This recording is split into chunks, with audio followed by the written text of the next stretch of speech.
네, 안녕하세요. 수신결 21번째 시간입니다. 지난 시간에 그 마지막에 나온 구절, 신통과 묘한 작용이여 물을 깃고 나무를 나르는 것이다. 이 구절은 방거사의 개송에 나오는 구절입니다. 방거사의 본명은 방온이며 당나라 시대 사람입니다. 본디 학식 높은 유생이자 부호였으나 참된 진리를 구하는 데 뜻을 두어서 선지식을 찾아다니면서 법을 물었습니다. 방거사가 석두스님을 찾아가 질문하기를 만법과 더불어 짝하지 않는 것은 어떤 사람입니까? 하고 물으니 미처 질문이 끝나기도 전에 석두스님은 손으로 방거사의 입을 틀어 막았습니다. 방거사는 여기서 화련히 깨친 바가 있었습니다. 방거사는 인사를 올리고 수백 리길을 걸어서 마조선사를 친견하러 갔습니다. 석두스님에게 물었던 것과 같이 만목과 더불어 짝하지 않는 것은 어떤 사람입니까? 하고 여쭈니 마조선사께서는 내가 서강의 강물을 한 입으로 다 마셔버리고 온다면 그때에 그대를 향해 알려주리라 라고 하셨습니다. 이 말 끝에 방거사는 비로소 견성대오하고 마조스님의 제자가 되었습니다. 이렇게 깨달음을 얻은 뒤로 모든 재산을 동정호에 던져버렸습니다. 버리는 것보다 가난한 사람들에게 나누어 줌이 옳지 않겠는가 하고 묻자 나에게 독이 되는 것을 어찌 다른 이에게 주겠는가 라고 대답했다고 합니다. 그리고 개울가에 초막을 짓고 산죽을 패어서 조리를 만들어 팔면서 생활하였는데 부인과 딸도 참선하여 깨달음을 얻었다고 합니다. 하루는 석두스님이 방거사에게 묻기를 그대가 나를 만나본 이후로 날마다 하는 일이 무엇인가? 방거사가 대답하기를 날마다 하는 일을 물으시면 입을 열 곳이 없습니다. 하고는 다음과 같은 개송을 지어 바쳤습니다. 날마다 하는 일 따로 없고 오직 나 자신과 만나 어울리네. 어떤 것도 취하거나 버리지 않지만 어디서도 틀리거나 어긋나지 않네. 붉은색 자주색을 니라서 구별하리. 산과 언덕에 티끌 하나 없는 걸. 신통과 묘용이여 물 기르오고 나무 해올 뿐.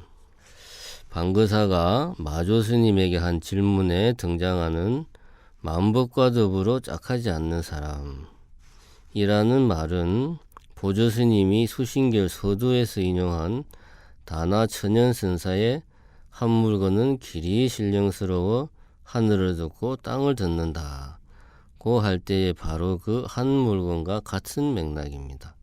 즉 분별하기 이전에 본래 면목을 말하는 것입니다.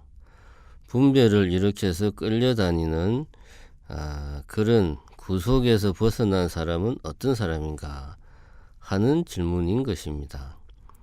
이에 대해서 석두스님은 묻고 대답할 수 있는 성질이 아니라는 점을 알려주기 위해서 직접 행동으로 표현해서 입을 막은 것입니다.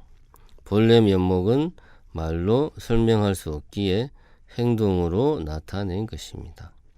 마조스님 역시 마찬가지입니다.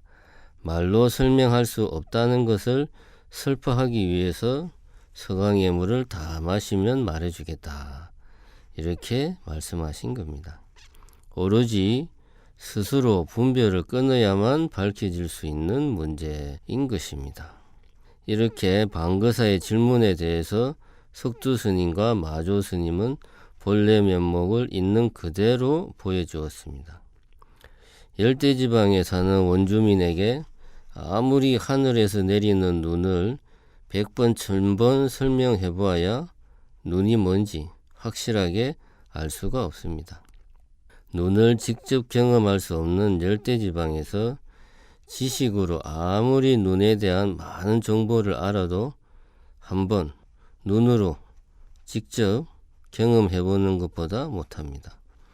추운 지방에 데려가서 펑펑 내리는 눈을 직접 접해보는 것이 가장 확실합니다. 선사들도 마찬가지입니다. 본래 면목을 구구절절 말로 설명하지 않고 직접 눈앞에 보여주고 있습니다. 그래서 스스로 깨달을 수 있도록 하고 있습니다. 방거사는 무슨 일을 하고 지내냐는 석두 스님의 질문에 하는 일은 따로 없고 나 자신과 만나 어울린다, 이런 내용의 개성으로 답하고 있습니다.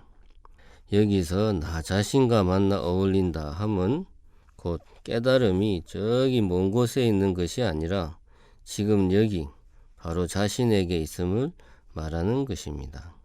지금 이 순간 보고 듣고 말하는 자신을 놓치지 않고 자각하고 있음을 말합니다. 그것이 곧 본래 면목을 밝히는 길이며 깨달음으로 가는 길이라고 말하는 것입니다. 일상생활에서 분별심에 이끌려서 마음이 밖으로 달려가 보고 듣고 맛보고 느끼고 이리저리 궁리하는데 정신이 팔리지 않음을 말하는 것입니다. 이어서 어떤 것도 취하거나 버리지 않지만 어디서도 틀리거나 어긋나지 않네 라고 하였습니다. 취사 선택을 하려면 먼저 분별해야 합니다. 분별심을 내는 것은 깨달음과는 멀어지는 길입니다. 항상 회광반조하여 분별심을 내지는 않지만 그럼에도 일상생활에서 어긋나거나 틀리는 것 없이 매사가 물 흐르듯이 자연스럽게 흘러간다고 하였습니다. 왜냐하면 이미 세상은 티끌 하나 없이 그 자체로 완벽하여 옳다 그러다 깨끗하다 더럽다 하는 분별심을 낼 필요가 없기 때문입니다. 세상은 이미 그 자체로 스스로 완벽하게 작용하고 있습니다. 산과 언덕에 티끌 하나 없다 라는 구절은 중생심으로 분별심을 내기 이전의 이 세상은 그 자체로 이미 온전함을 말하는 것입니다. 오히려 괜한 분별심을 내어서 산세를 따지고 산의 높고 낮음을 비교하고 토지가 비옥하여 쓸모 있는지 없는지를 따지다 보면 어느새 세상을 혼탁하게 만들 뿐입니다. 누군가 의도적으로 뭔가를 해서 그렇게 되는 것이 아니라 마치 물속에 비친 달처럼 실체가 없는 듯한데도 묘하게 작용을 일으키고 있습니다. 그러니 분별심을 버리지 못한 중생심으로 보면 신통처럼 보이고 묘하게 작용하는 것처럼 보이는 것입니다.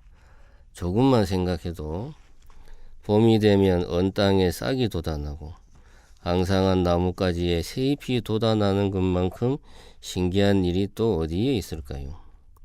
우리가 알지 못하는 어떤 힘이 작용해서 그렇게 되는 것은 아닐까 하는 생각이 들지 않을 수 없습니다. 정말 신이라도 있어서 꽃을 피우고 눈을 내리게 하는 것 같기도 합니다. 그러나 자연은 말 그대로 스스로 그러한 것입니다. 그러므로 하늘을 날고 천리 먼 곳의 일을 환히 보고 물 위를 걷는 것, 이런 것들이 신통이 아닙니다. 하루하루 일상의 매 순간에 행하는 일들이 곧 신통이요 묘한 작용인 것입니다. 미혹한 중생의 행이 따로 있고 신통한 보살의 행이 따로 있는 것이 아닙니다. 이렇게 생각하는 것이 바로 분별심입니다. 본래 부처인 마음과 중생의 마음이 다르지 않기 때문에 지금 이대로가 곧 해탈의 장인 것입니다. 불법은 생활하는 가운데 있습니다. 걸어다니고 서 있으며 앉고 눕는 것, 차를 마시고 밥을 먹는 곳, 대화하는 모든 곳에 있습니다. 우리는 불법 속에 살고 있으며 본래의 마음을 쓰고 있습니다. 이런 말을 듣고 과연 정말 그럴까 하고 의심하는 마음이 바로 보조스님이 말씀하시는 공적 영지의 마음입니다. 어떤 것이 공적 영지의 마음이냐 라고 묻는 질문에 보조스님은 그대가 지금 나에게 묻는 바로 그것이 그대의 공적 영지한 마음이다 라고 단도직입적으로 대답하고 있습니다. 직지본심, 즉 본래의 마음을 곧바로 가리키고 있는 것입니다. 방거사가 이야기한 신통과 묘한 작용이여 물을 깃고 나무를 나르는 것이다 라고 한 것 역시 이와 같은 것입니다. 이상 방거사의 개성을 가지고 조금 이야기를 해 보았습니다. 방거사 같은 경우는 출가는 하지 않았지만 스님들만큼 높은 수행력으로 지금까지 많은 분들에게 회자되고 있는 도인이라고 할 수 있겠습니다. 오늘은 여기까지 하겠습니다. 감사합니다.